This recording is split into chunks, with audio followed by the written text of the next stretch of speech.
They mention that he spent the rest of his life, the later stages of his life, he spent it in cleaning the masjid, being inside the masjid, and serving the people inside the masjid. Rahimahullah. He used to go to Hajj, and when he would go to Hajj, he would say to the people, he would cover his face. People wouldn't know it was him. And he would take things for people, carry things for people. He would give them money, what he had. For his money that he had for the Hajj, that he would prepare an amount in which he would give to the people. Rahimahullah. When somebody would come to him, he would say to you, is anybody with you?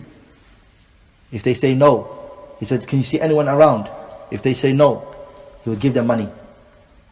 If somebody else was around, he wouldn't give them money. He would say to him, come to me at a time when we're alone. And he loved to hide his righteous deeds. Rahimahullah. I feel down. I don't feel happy. The revelation is what your heart needs. Your heart is dehydrating.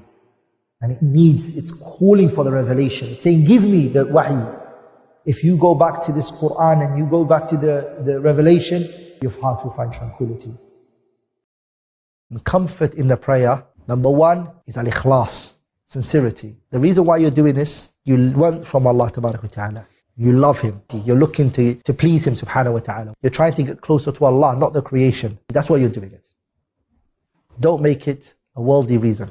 You're trying to get rich from it, or you want to get recognition for it. You're looking for Allah's face Subhanahu wa Ta'ala. Ad-Dajjal. Why is he called Ad-Dajjal? He's a liar. And the Arabs, they call the liar, a person who lies to the people, they call the Dajjal. Dajjal is a deceptive liar, compulsive liar. It's called the Dajjal.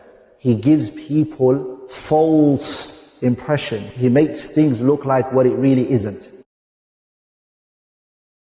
Holiday for a terrorist action, mixing with people a lot. Ibn al-Qayyim is saying it brings about a lot of evil. Blessings being removed. How many animosity came from people socializing? But if you just wasn't there that time, this problem wouldn't have happened. How many people, brothers and sisters, that happens to? Masruq, rahimahullah, he said, it is upon a person to have gatherings where yakhulu fiha, they're alone, secluded from everybody else, where the person remembers their sins and the shortcomings that they came with, and they ask Allah subhanahu wa ta'ala for forgiveness. The day for a believer is what? Yawm al-akhirah. It's not when you put one leg in Jannah, it's when you put both legs in Jannah. Also, a part of your body is still out, you still don't have a holiday. It's alone, you're not knowing where you're going to go into Jannah.